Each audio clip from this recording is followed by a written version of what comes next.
Well, polling day for Victorians is now just 6 sleeps away, although the state will probably record a record number of pre-poll votes this year, a product of COVID fear and increasing convenience, which means by this time next week, we'll very likely have a winner and Labor remains a shoo-in. Or is it? Let's bring in our special Victorian election panel for a preview of what matters at this stage and what kind of outcome we will see. Joining me is the former president of the Victorian Liberal Party, Michael Kroger, and former federal Labor MP, Michael Danby. Gentlemen, can I start with you, Michael Danby? You can open the batting for us tonight. Has Liberal leader Matthew Guy shot himself in the foot by disassociating from ultra-conservative upper house candidate Renee Heath? Well, he appears like that Matt Dean. You're not a big fan of his, who disassociated himself from Catherine Deeves. The act of disassociation seems to be as bad as the disagreement over the issues that she stands for. I mean, just before a state election, to dump one of your own people, people will say if you can't govern yourselves, you can't govern the state. Yeah, it's bizarre. I think it's bizarre. It's getting very willing, Michael Kroger, in the final days, with independent MP Catherine Cumming calling for Chairman Dan to be turned to red mist, which, for those who don't know, is a military term for the blood of those victims killed by snipers. Dan was unimpressed, as we could probably understand. Yeah, a very inappropriate comment by her. That's what we don't need in politics in Australia. Daniel Andrews has incited a certain degree of hatred towards him because of his outrageous behaviour as Premier. He's immensely unpopular amongst those that have had anything to do with him, even amongst his own party, small business people, people who've ever run a business who were crucified by him, etc., etc., etc. So tensions are heightened because of Andrews and... Matthew Guy's got a good chance. He's got a very good agenda. He's got some tremendous front benches. I mean, Georgie Crozier has done a terrific job in health. We've got a health crisis in Victoria. So let's hope on Saturday, mate, people realise that it's time for a change down here. All right, back to Matthew Guy. He's also ruffling feathers internally, Michael Danby, with his plan to preference Greens above Labor because he says Daniel Andrews and Labor are worse. Some Liberals, though, would find that appalling strategy. Well, I'm not as optimistic for the Liberals as Michael naturally is.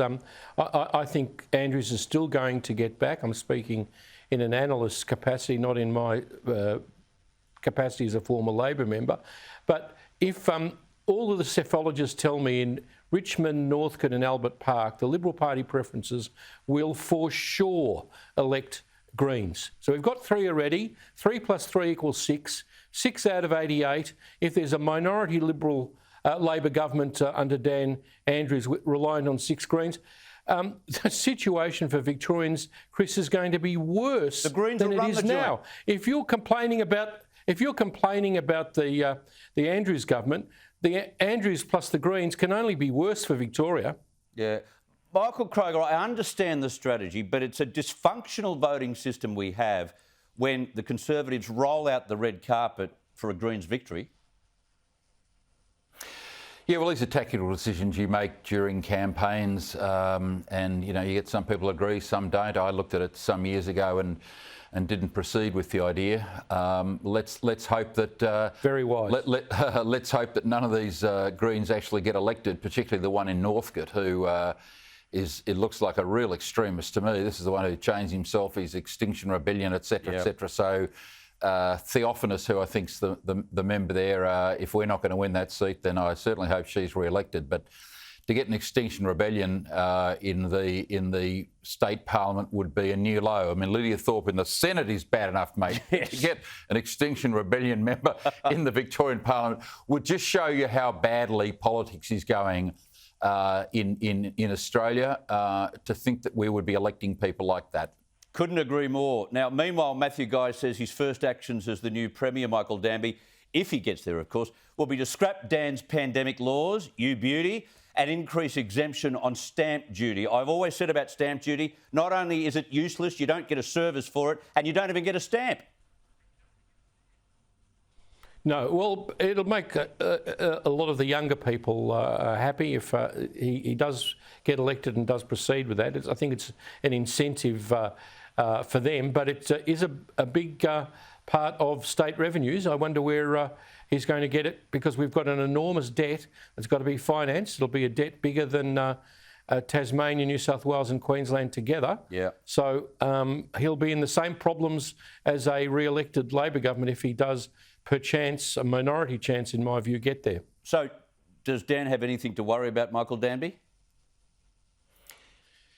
Yes, he does. I mean, people are very discontented with him personally. I think even things like that Sluggate, the ambulance, 000 numbers, all of them should add up. I wish the Liberals had run harder on Dan's support for the Belt Road Initiative, which is very unpopular with Australians and Victorians, but they seem to have absconded on that issue as well. I think he's going to scrape back, and the worst thing is Guy's decision on the Greens is going to give us a legacy of 4 years of the Socialist left plus the Greens for 4 long years. Is that a fair prediction, Michael Kroger? No, I don't think so. Don't forget, mate, the polls have been sneakily wrong in many cases in recent years. I mean, Jeff Kennett was a certainty in '99, got beaten. Yep. Stephen Marshall was a certainty a few years ago and got beaten before he ended up winning. Campbell Newman was a certainty, got beaten. Donald Trump was never going to win in 16 and won. When you have a long-standing government and there's an undercurrent of disaffection, hatred in some cases, these polls can swing wildly. And I'll tell you, I'll make one prediction. Saturday is going to bring some results that will shock everybody, But, Matthew Guy, like all opposition leaders, mate, in this country, takes a terrible amount of criticism. I know him better than most people. I worked with him very closely when I was president. He's a first-rate human being. He's got first-rate values.